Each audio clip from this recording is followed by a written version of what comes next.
Bonjour, j'espère que tu vas bien. Je suis vraiment très heureuse de te retrouver aujourd'hui pour cette nouvelle vidéo où je vais donner mon premier cours d'astrothérapie. Et aujourd'hui, nous allons apprendre à décrypter ta carte astrale et les différents éléments qui la composent. Alors, on va faire tout de suite un partage d'écran où je vais te partager ma propre carte. Hop, voilà, je te partage. Euh, je vais créer un curseur pour qu'on puisse bien voir les choses. Voilà, nous y sommes. Donc, une carte astrale, en fait, c'est quelque chose qui est complètement circulaire. Moi, j'appelle ça personnellement une forme géométrique sacrée où chaque élément a sa juste place. Que ce soit au niveau des signes du zodiaque ici, au niveau des maisons astrologiques ici, ou même au niveau de la position des planètes et des luminaires ici sur la carte. Tout d'abord, à savoir, cette carte astrale, elle représente la photographie du ciel au moment de ta naissance, ce qui signifie que cette carte, en fait, elle est fixe et qu'elle ne bougera jamais. Seuls les astres et les luminaires continueront leur rotation. Par exemple, en ce moment, donc le soleil se trouve dans le signe de la balance.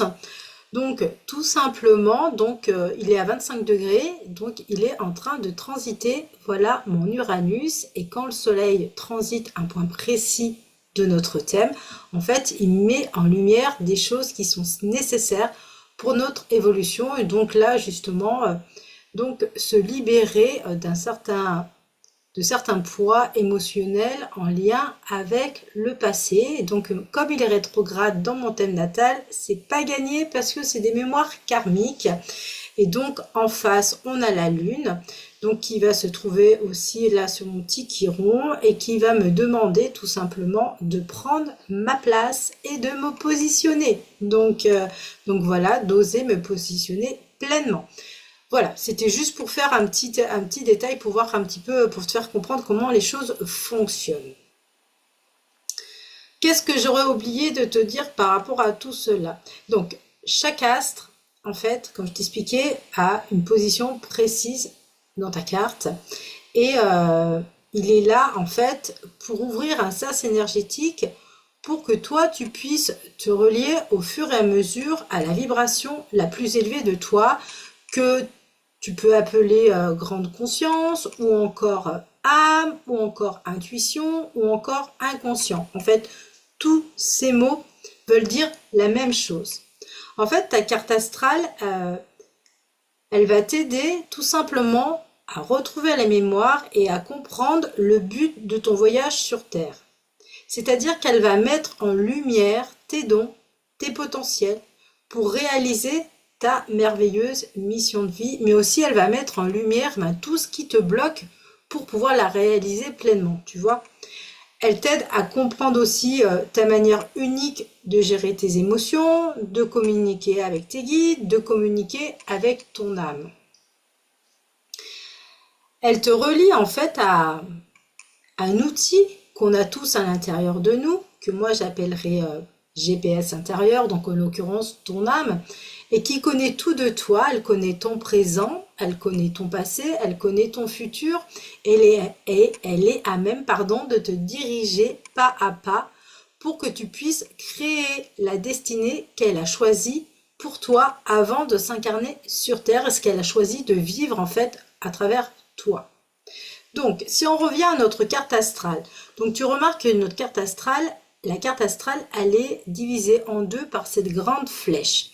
Donc cette grande flèche, en fait, c'est l'ascendant. J'y reviendrai dans une vidéo que je vais faire la semaine prochaine.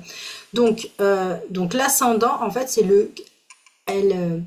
il matérialise, je vais y arriver, le commencement, le début de ton incarnation sur Terre. En fait, c'est quand tu arrives sur Terre, au moment de ta naissance.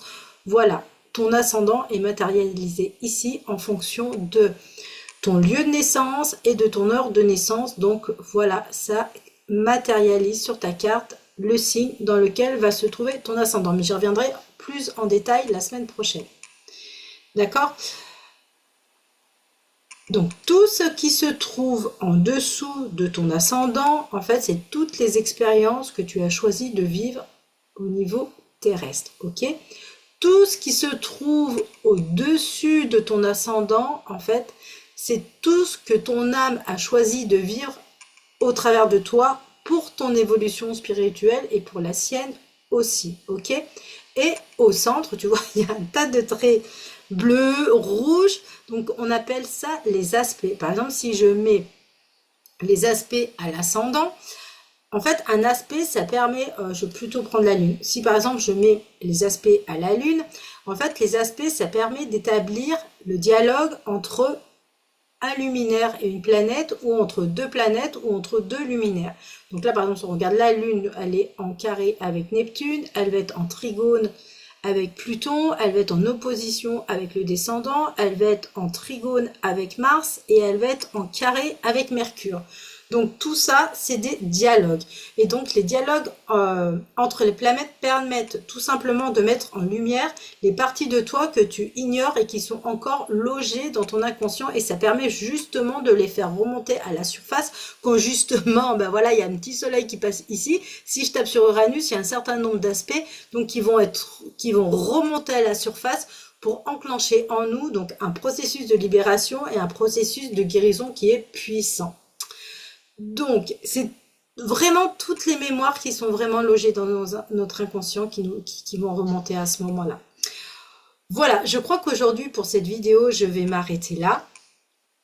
D'ailleurs, je vais arrêter le partage d'écran.